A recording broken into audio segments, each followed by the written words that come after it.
আসসালামু আলাইকুম। Real village cooking চ্যানেলে সবাইকে ওয়েলকাম জানাচ্ছি। আজকে একটা নতুন রেসিপি নিয়ে আপনাদের কাছে হাজির হলাম। শীত হোক বা গরম, এই পিঠা একবার খেলেই মন ভরবে না। চলুন তাহলে শুরু করি। আজকে আমি নিয়ে নিচ্ছি পিঠা বানানোর জন্য 1 বাটি পরিমাণে জল। আর এই জলটাকে একটু গরম করে নেব। আর এর মধ্যে দিয়ে দিচ্ছি 1 চামচ পরিমাণ তেল আর ঘি দিয়ে দেব সামান্য, দিয়ে ভালোভাবে ফুটিয়ে নেব। জলটা যখন ভালোভাবে ফুটে উঠবে এই পর্যায়ে দিয়ে দিচ্ছি আমি ময়দাটাকে ভালোভাবে নাড়াচাড়া করে নিতে হবে। আর এখানে গ্যাসের ফ্লেমটা আমি বন্ধ করে দিয়েছি। এটা আমার রেডি হয়ে গেছে। এটা ঠান্ডা হতে এক সাইডে রেখে দিচ্ছি। একটা থালার মধ্যে আমি ঢেলে নেব।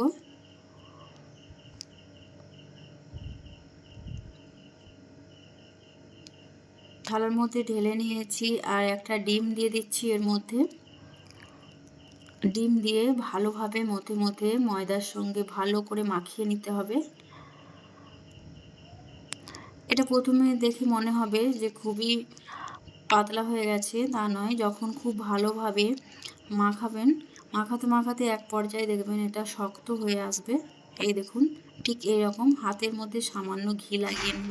এটা খুব বেশি নরম না, শক্তও না। আর আমি একটা এরকম পাইপিং ব্যাগ নিয়ে নিয়েছি।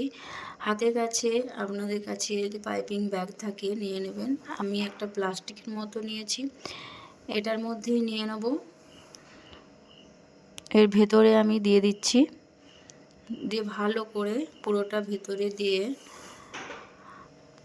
হাত দিয়ে ভালো করে এটাকে চেপে দেব।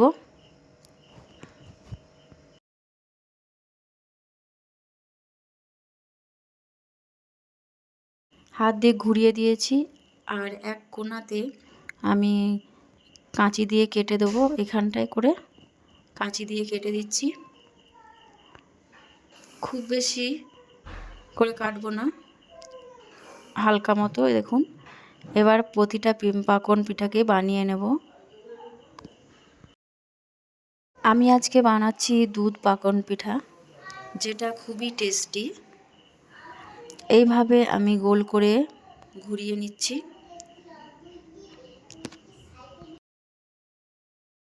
প্রতিটা পিঠা এরকম গোল করে আমি বানিয়ে নেব। এই দেখুন, এইভাবে করে এখানে প্রতিটা পিঠা আমি বানিয়ে নিয়েছি। এবার এইগুলোকে ভেজে নিতে হবে। এটা সাইডে রেখে দিচ্ছি। আর এখানে আমি দুধটা রেডি করে নিচ্ছি। এখানে আমি নিয়ে নিয়েছি 1/2 লিটার পরিমাণে দুধ। আর দুধের মধ্যে দিয়ে দিচ্ছি একটা এলাচ আর দিয়ে দেবো চিনি। এখানে 3 টেবিল চামচের মতো চিনি আছে, আপনারা আপনাদের টেস্ট অনুযায়ী দেবেন। দুধটা একটু গাঢ় করে নিতে হবে। এইভাবে ভালো করে জাল দিয়ে একটু গাঢ় করে নিতে হবে। যতক্ষণ না দুধটা কমে আসছে এবং গাঢ় হচ্ছে, আমি এইভাবে অনবরত নাড়াচাড়া করতে থাকবো। এখানে আমি দুধ রেডি হয়ে গেছে, দেখুন অনেকটাই গাঢ় হয়ে গেছে। এটা আমি এক সাইডে রেখে দিচ্ছি। এখানে আমি পিঠেগুলো ভেজে নিচ্ছি। গ্যাসের ফ্লেমটা মিডিয়ামে রেখেছি। পিঠে যে শীতকালেই খেতে হবে এমন না। এই পিঠাগুলো আপনারা গরমেও যে কোনো টাইমে বা বিকেলবেলায় নাস্তা হিসাবে খেতে পারেন। পিঠেগুলো আমি উল্টে পাল্টে ভেজে নেব। গ্যাসের ফ্লেম মিডিয়ামে রাখতে হবে, না হলে ভেতরে কাঁচা থেকে যেতে পারে। এক সাইডটা হয়ে গেলে আমি অপর সাইডটা উল্টে দিচ্ছি। এইভাবে উল্টে পাল্টে লাল লাল করে ভেজে নেব। অনেকটাই প্রায় হয়ে এসেছে। এবার তেল ঝরিয়ে আমি একে একে করে তুলে নিচ্ছি। এই দেখুন কতটা সুন্দর হয়েছে।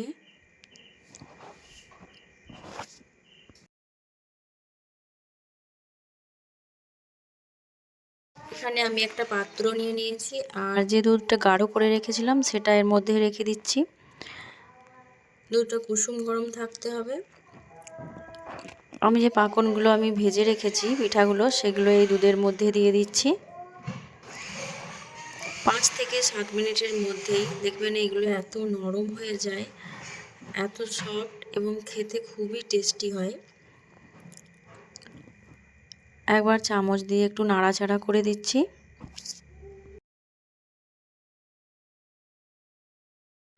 এটা হলো খুবই নরম এবং সফট হয়েছে। আমি তুলে দেখাচ্ছি আপনাদেরকে, দেখেই বুঝতে পারবেন।